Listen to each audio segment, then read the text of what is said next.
Paz do Senhor, pastora Ângela Bartolazzi falando com você. Nós estamos fazendo uma leitura tão linda do livro de Marcos. Hoje nós estamos no capítulo 9. Convido você a ler comigo. Vem participar dessa ceia, vem participar desse banquete que é a palavra de Deus. Vem participar da boa parte. Pegue sua Bíblia, vamos ler. Vamos ler a palavra de Deus, vamos nos encher dela. Quanto mais nos enchemos da palavra de Deus, nós nos limpamos, nos enchemos dele e limpamos a nós mesmos. Vamos ler, queridos. Marcos, capítulo 9. E dizia-lhes também: em verdade vos digo que dos que aqui estão, alguns há que não provarão a morte, sem que vejam chegado o reino de Deus com poder. E 6 dias depois, Jesus tomou consigo a Pedro, Tiago e a João, e os levou sós em particular a um alto monte e transfigurou-se diante deles. E as suas vestes tornaram-se resplandecentes, em extremo brancas como a neve, tais como nenhum lavadeiro sobre a terra as poderia branquear. E apareceu-lhes Elias e Moisés, e falavam com ele. E Pedro, tomando a palavra, disse a Jesus: Mestre, bom é que nós estejamos aqui. Façamos 3 cabanas, uma para ti, uma para Moisés e outra para Elias. Pois não sabia o que dizia, porque estavam assombrados.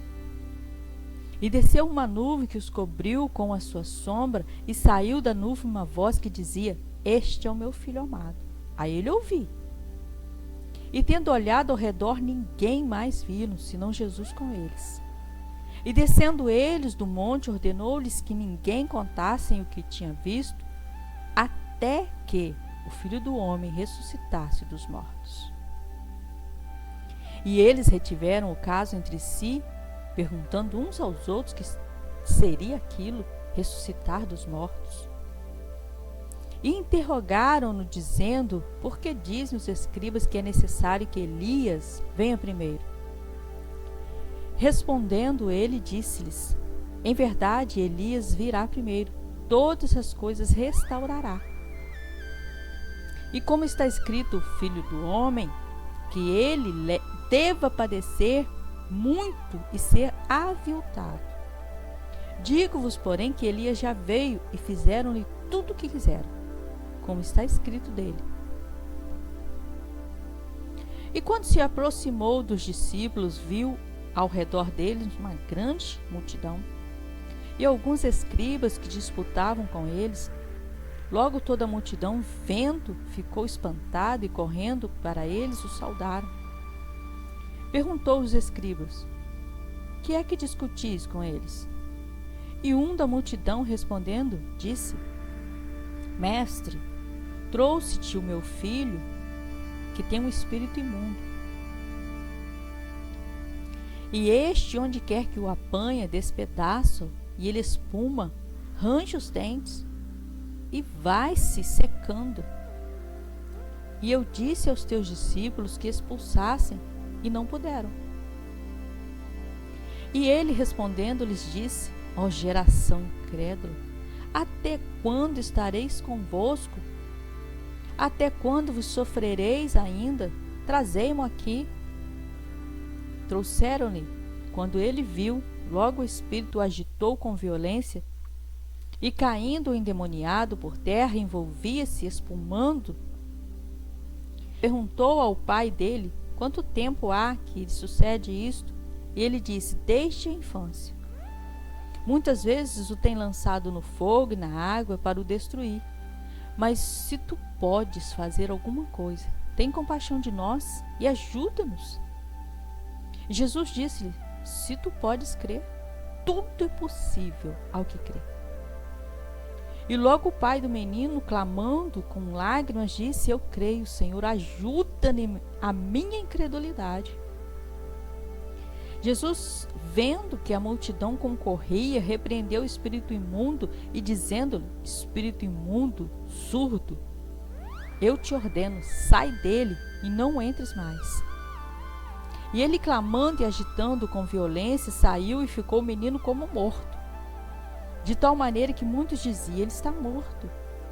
Mas Jesus, tomando pela mão, o ergueu e se levantou. E quando entrou em casa, os seus discípulos lhe perguntaram à parte: por que não podemos nós expulsar? E disse-lhes: esta casta não pode sair com coisa alguma, a não ser com oração e jejum. E tendo partido dali, caminharam pela Galiléia, e não queria que alguém o soubesse, porque ensinava os seus discípulos e lhes dizia: o Filho do Homem será entregue nas mãos dos homens e matá-lo-ão. Morto ele, ressuscitará ao terceiro dia. Chegou a Cafarnaum e, entrando em casa, perguntou-lhes: que estáveis vós discutindo pelo caminho? Mas eles calaram-se, porque pelo caminho tinham disputado entre si quem era o maior. E ele, assentando-se, chamou um dos 12 e disse: se alguém quiser ser o primeiro, seja o último, e seja servo de todos. Lançando mão de uma criança, colocou no meio deles, tomando-os nos seus braços, disse-lhes: qualquer que receber uma destas crianças em meu nome, a mim me recebe. Qualquer que de mim me receber, recebe a mim, mas o que me enviou. E João lhe respondeu, dizendo: mestre, vimos um que em teu nome expulsava demônios, o qual não nos segue. E nós lhe proibimos, porque não nos segue. Jesus, porém, disse: não lhe proibais, porque ninguém há que faça milagres em meu nome e possa logo falar mal de mim. Porque não é contra nós, é por nós. Porquanto qualquer que vos der a beber um copo de água em meu nome, porque sois discípulos de Cristo, em verdade vos digo que não perderá o seu galardão. Qualquer que escandalizar um destes pequeninos que creem em mim, melhor lhe fora que pusessem ao pescoço uma grande pedra de moinho e fosse lançado ao mar. Se a tua mão te escandalizar, corta. Melhor é para ti entrares na vida aleijado do que tendo 2 mãos e ires para o inferno, para o fogo que nunca dorme, que nunca se apaga, onde o bicho não morre, o fogo nunca se apaga. Se o teu pé te escandalizar, corta. Ou melhor é para ti entrares coxo na vida do que tendo 2 pés seres lançado no inferno, fogo que nunca dorme, no fogo que nunca se apaga, onde o seu bicho não morre. Se o seu olho te escandalizar, lança-o fora. Melhor é para ti entrares no reino de Deus com um olho só, do que tendo 2 olhos ser lançado no fogo do inferno, onde seu bicho não morre e o fogo nunca se apaga.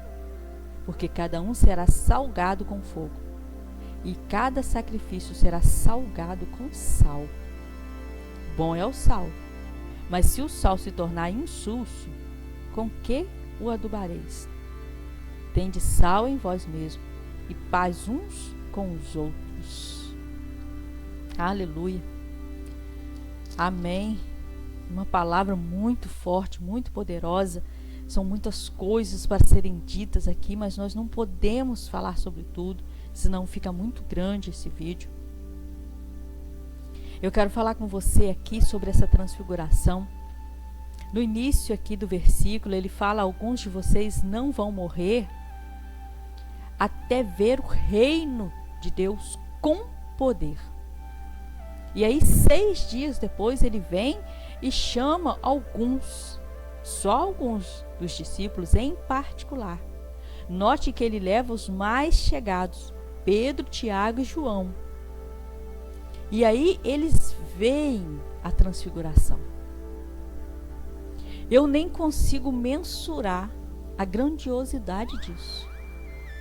Quão maravilhoso deve ter sido essa experiência. Quão maravilhoso! Eles devem ter ficado muito espantados e maravilhados, porque viu a transfiguração de Jesus e ouviu a voz de Deus falando com Jesus, falando com eles, e eles ouviram tudo aquilo, eles viram Moisés e Elias, então eles têm uma visão impactante. E aí Pedro fica bobado, não sabe o que está falando, falou: vamos construir 3 tendas, que aí a gente fica todo mundo aqui mesmo, já vamos adorar aqui mesmo. Porque foi tão linda a experiência, foi tão grande a experiência, que ele nem sabia o que estava falando. Tão maravilhado que ele ficou. Também quero falar com você sobre esse jovem aqui que ficou endemoniado e os discípulos não puderam expulsar os demônios. Quando Jesus fala com eles, a razão de não ter conseguido expulsar os demônios. No versículo 29, ele fala assim: esses demônios, essa casta de demônios, que eram demônios surdo e mudo, que fazia ele a ter convulsões, eram vários demônios. Então ele fala: só sai com jejum e oração. Por isso nós devemos ter já uma vida assim de santidade, com jejuns, com orações, lendo a palavra, porque nós estamos nos enchendo dele. Cada vez que nos enchemos dele, nós estamos nos preparando para uma ocasião que for necessário o uso de jejum e oração. Já estamos preparados para acontecer, se acontecer qualquer coisa que seja necessário estar com jejum e oração, nós já estamos prontos. Não deixar para jejuar um dia, mas faça agora. Veja conforme você pode jejuar, veja quanto tempo você pode jejuar, veja quantas horas, veja do que, talvez não possa jejuar de tudo, de todo o alimento, mas vamos aprender sobre o jejum, e aí jejuamos e oramos e estamos na presença dele. Estejamos preparados para quando vierem as situações, nós já estamos prontos para ser usados por Deus, para sermos instrumentos nas mãos dele, porque o maior desejo nosso é ser usado por Deus, é ser instrumento nas mãos dele. Não há privilégio maior nessa terra do que a gente ser instrumento nas mãos do Deus Todo-Poderoso. Veja a grandiosidade disso. O Deus Todo-Poderoso que criou céus e terra, ele sabe o nome de cada estrela. Ele sabe quantos fios de cabelo há em nossa cabeça. Ele sabe. E o Deus Todo-Poderoso nos usa. E ele deseja nos usar. É uma coisa extraordinária. É uma honra para nós ser usado pelo Senhor. É uma honra para nós. E nós é que recebemos o maior benefício. Quero convidar você a orar comigo. Vamos orar. Convide alguém para orar conosco. Vamos orar juntos para que o Senhor Deus nos ajude, para que o Senhor Deus nos encha dele, da presença dele, para que ele nos ensine a andar nos caminhos dele. Pai Santo, o Senhor que é a nossa porção, o Senhor que é a nossa herança, o Senhor que é tudo que temos de mais precioso, de mais importante. Nós pedimos: entre com o Senhor, entre com teu poder em nossas vidas, entre com teu poder, Senhor, em nossa casa. Senhor, nós queremos colocar diante de ti as nossas vidas, os nossos pensamentos, os nossos corações, e pedir para nos alinhar ao teu coração, para nos alinhar ao teu Espírito Santo, para que possamos, ó Deus, ter a intimidade que precisamos para sermos usados por ti. Espírito Santo, o maior privilégio é nosso, sermos usados pelo Deus Todo-Poderoso, o Deus de toda a terra, o Deus Todo-Poderoso. É uma honra para nós sermos instrumentos nas tuas mãos. Então nós pedimos: nos capacite Coloque em nós uma sede, desperte em nós uma sede por leitura da tua palavra, para estarmos diante de ti. Desperte em nós uma sede de orar, desperte em nós um fogo, para que possamos, ó Deus, desejar a tua presença, desejar ser usados por ti, Pai. No nome de Jesus te agradecemos, Senhor. Nós pedimos ao Senhor que abençoe de forma poderosa a vida de cada pessoa que está ouvindo esta palavra, que está fazendo toda essa leitura conosco, Senhor. No nome de Jesus eu te agradeço, Pai. Peço que abençoe de forma poderosa a vida de cada um que está ouvindo agora. No nome de Jesus, amém. Se você ainda não entregou sua vida ao Senhor Jesus, deixe Ele ser seu guia até a eternidade. Deus abençoe sua vida, Deus abençoe sua casa, Deus abençoe tudo que você fizer. Em nome de Jesus, fiquem na paz. Você que ainda não teve a experiência de ler a Bíblia inteira, aqui na descrição vai encontrar o link de um e-book com dicas de leitura em 1 ano. Se você gostou desse vídeo, dê um like, curta, comente, compartilhe, ative o sininho para receber todos os vídeos novos que eu publicar. Obrigada, Deus abençoe sua vida.